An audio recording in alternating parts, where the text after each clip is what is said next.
Many people are entering into relationships hoping to feel more complete, but instead they end up feeling more drained, more confused, and more hurt. The reason for this is quite simple. They're expecting a human being to do what only God can do. Hi everyone, welcome back to my channel. If you're new here, I'm Adeshola Kiadi, and on this channel we talk about godly relationships, biblical courtships, and kingdom marriage principles. Also, if you're yet to be a part of this family, kindly do so by subscribing. Thank you and God bless you. There is a core problem, and this problem has three layers. The first layer is that there is a void. The void is God-shaped. What does this mean? It means that only God can perfectly fill the void. And every human being has this void. The void was not created for your partner to fill. It was not created for your friends to fill. The second layer of the problem has to do with expectations, misplaced expectations. Not everyone is aware that there is a void, or some are aware, but they don't know how to apply that knowledge in their daily life. So they enter relationships expecting that their partner brings them a sense of identity. Their partner is the one who will constantly validate them. They're expecting emotional stability from their partner. And your partner was not designed to do that for you. Your sense of identity was not designed to come from your partner, but from God. They don't have what it takes to fill that void. Here is where I will add that your partner is a companion. They are not your source. They are to walk life's journey with you to ensure that you have a smooth and a faster ride.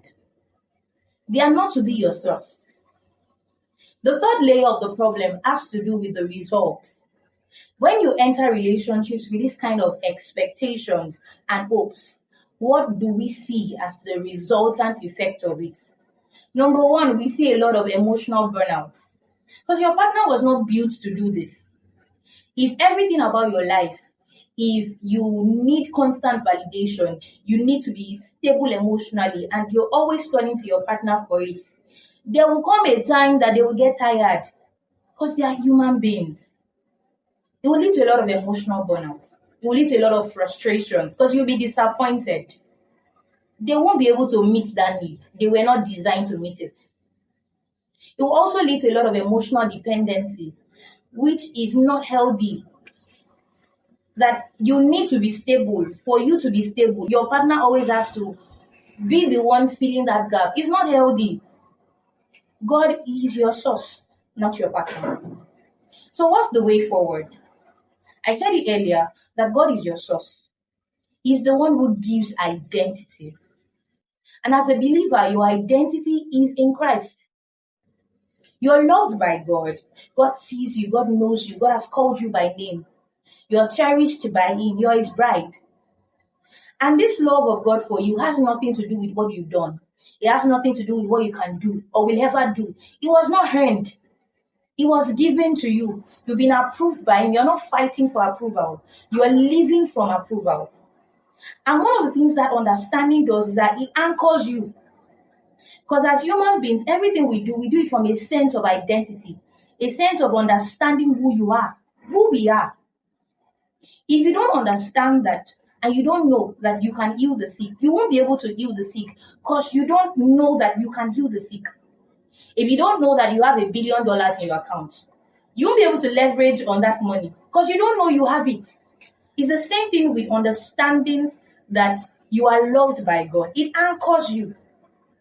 A relatable example or a more relatable example is the children of maybe the world's richest man or the world's richest woman.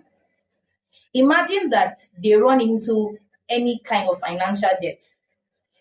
Do you know that for that kind of a child, he or she won't be so bothered about that money? Why? Because he or she knows there is a covering. They have a father, they have a mother, that money isn't really so much of a big deal. They have family members that can cover them. And what this propels them to do is that they take more risk. Because they know that even when they enter something that is maybe dangerous financially, they've got backing. It's the same thing for you as a child of God. Your sense of identity ought to come from God. That is your source. It anchors you. In fact, it helps you recognize something that is toxic from something that is healthy because you've been loved by God. Another thing you should understand is that God defines love because He is love Himself. The kind of love God gives you is not toxic. The kind of way God cares for you is healthy, is safe. That picture helps you identify something that is healthy from something that is toxic. It helps you identify users. It helps you identify people that you should relate with. It helps you because it gives you a picture. It's like somebody that grew up in a very healthy family where there was love, there was communication, there was care, they loved each other. One of the things that does for you is that gives you a standard. You already have a standard. For that kind of person, it will be easier for you to differentiate toxic people from healthy people because you have a picture. You have a source, a biological source. So it's very easy. You have a picture.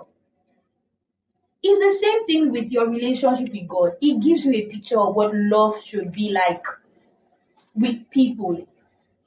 So when your partner is treating you in a way that is quite different from how God is treating you, you can easily tell. You can easily tell that there's a problem here. Let's address this problem. This is not how God is treating me. You can't be treating me like this. It gives you a standard. It gives you a standard. I watched a should I call it? It was a content from it was on Facebook yesterday, and it was all these reality TV shows.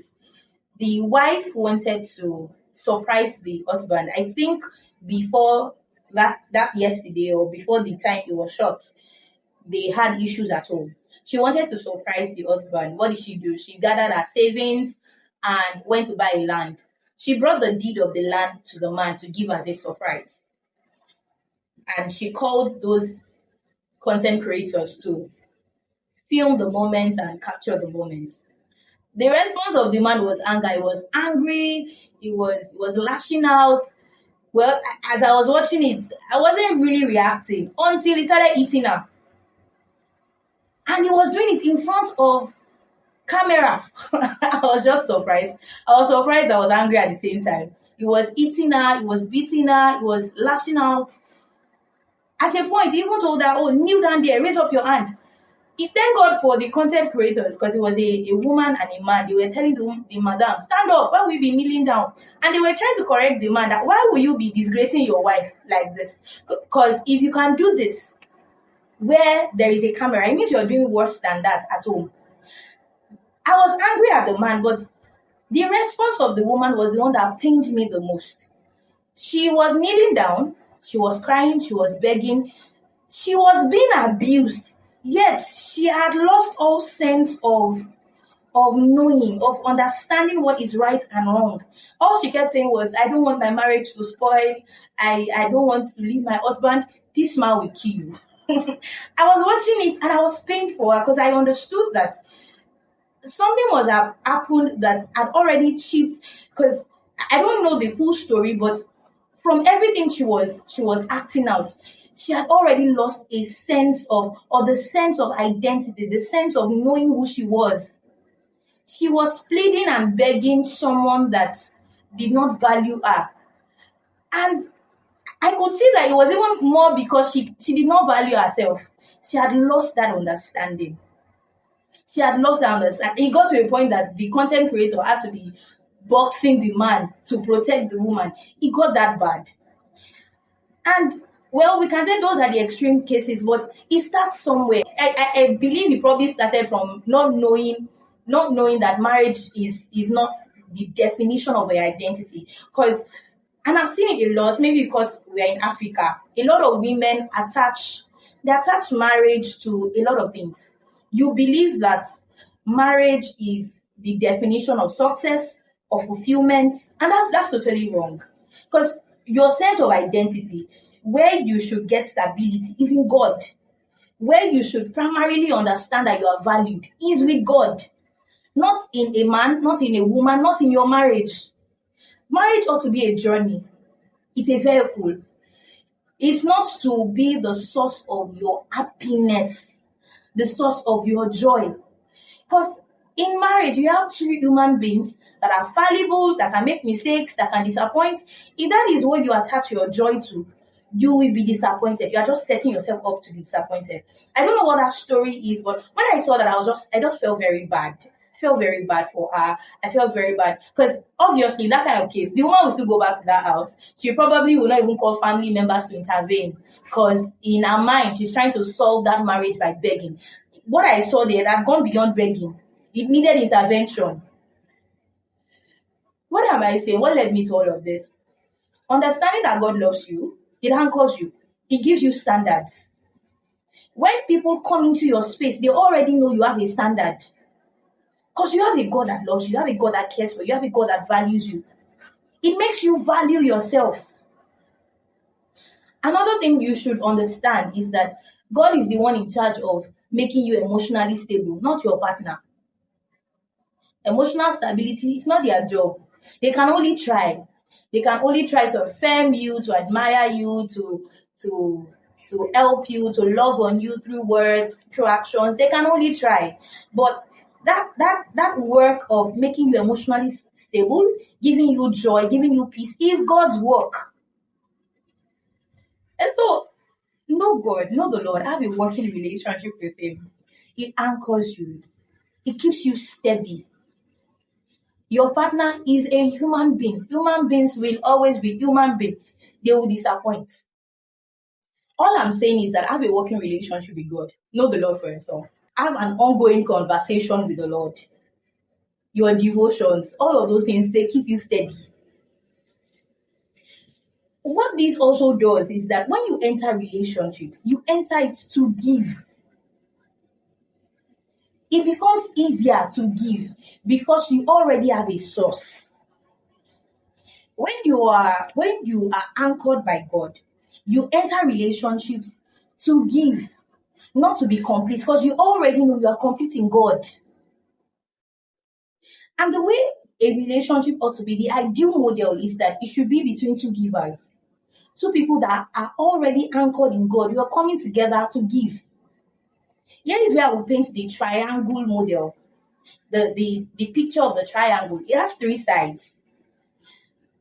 You and your partner are the sides at the bottom. The side at the top is God. This means that you as a person ought to have a working relationship with God. Your partner ought to have a working relationship with God. When you both come together, you give from the overflow. It makes it easier. It prevents burnout. You'll be burnt out because you are being fueled by a source. Allow me add that relationship also steadies you and helps you when pressure comes or whenever pressure arises. Maybe pressure as a result of your age, family and friends. Your friends are getting married, they're getting engaged, and you don't even have you don't have anyone at the moment. When those moments come, your relationship with God keeps you steady. It becomes your anchor. You can hold on to Jesus' love for you. I know that you want to be loved by another person, but you hold on to that love of God for you because it keeps you steady. Allow me add that your relationship with God should not die because you found a partner. Because I've been saying it earlier. God is your source. It means at every point in time you need Him. Whether you're in a relationship, you are not, you're married, He will always be the source, not your partner. Allow me digress a bit to add that, and this is me entering the square model that has to do with other people, God, you, your partner, and other people, your friends, your family members. Because I've seen that there are people who, because maybe they are in a relationship or they've gotten married, they then isolate themselves from their friends and family members. Don't be that kind of person. Because people are in your life for a reason. There will be times when you are in need of clarity, intervention, emotional support. that your partner, because of maybe their season or what they are going through, they don't have what it takes to fill that gap. This is where other people come in. This is where they will help you and hold you steady. God placed them in your life for a reason. Don't push them away. Don't isolate yourself. Allow them fulfill their calling in your life. So don't isolate yourself from your helpers because you're in a relationship or you got married. And don't let anyone deceive you to isolate yourself. Because for some, it's probably because you married a partner that for one reason or the other, they don't want you to have friends again. They don't want you to have family members again. That's not healthy. It's not healthy. That is isolation. It's isolation. That is not healthy. There's a problem. Your partner is insisting that you isolate yourself from your family members and friends. There is a problem. Fix the problem. Don't set yourself up for failure. Don't set yourself up for pain and hurt and suffering. Because there's always that time you will need people. Of course, God is constant. He will hold you steady. But He has placed your word, your solution. He has placed it in the mouth of people around you. Don't isolate yourself. That's a digression, but I hope it helped you. Before I got into that, I was talking about all that. Knowing God and having a working relationship with God steadies you, it anchors you, it helps you and delivers you from giving into pressure. Here is where I want to talk about pressure for a bit. And this is more for the single folks, those who are not in a relationship. Please don't give into pressure. Don't give into pressure. Pressure works nothing good. Pressure only works desperation. And a desperate person makes poor choices. You will accept people that on a normal day you would reject them. That's what pressure will do to you. You will start reasoning away things that you can obviously see. This is a red flag. You can obviously see it, but because you're pressured, you will reason it and you try to give a logical reason why it can work. So don't give in to pressure at all. This should be a time that instead of being pressured, you work more on your relationship with God. You work more on your passions, your dreams, your ambitions, your talents. And don't put your life on hold because you're waiting for marriage. Don't put your life on hold because you're waiting for your one. Imagine meeting your partner maybe in the next 2 years. You would have wasted 2 years waiting for someone. When in actual fact, marriage is a continuation. Marriage is not the end. So your journey as a single person continues in marriage.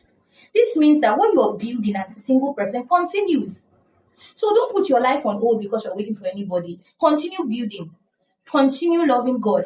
Continue on that path of purpose. Continue on that journey. Because most times you find your partner on that journey, on that course, is when you find your partner. So don't waste time. Don't delay yourself. Here is where I will add that marriage does not define fulfillment. It is not the definition of success. There are happy married people. There are frustrated and miserable married people. There are happy single people. There are frustrated and miserable single people. This means it's not about the status. It's about your state. It is about you. You will take you into the marriage. And it is who you are that you will still end up showing and revealing in the marriage. Marriage only amplifies what is there. So if you are so focused on marriage and you stop building yourself, when you eventually get married, the state that you are in, you will take it into the marriage and you will face the consequence. So marriage does not define and does not determine your success. Continue building. When you get married, you continue from there. It amplifies what is there. Now, for some of you, these things they are even hard to hear because you've loved before and it didn't work out. You trusted before, but it broke you. I'm glad to announce that next week I am starting a healing series, and the focus is healing from heartbreaks.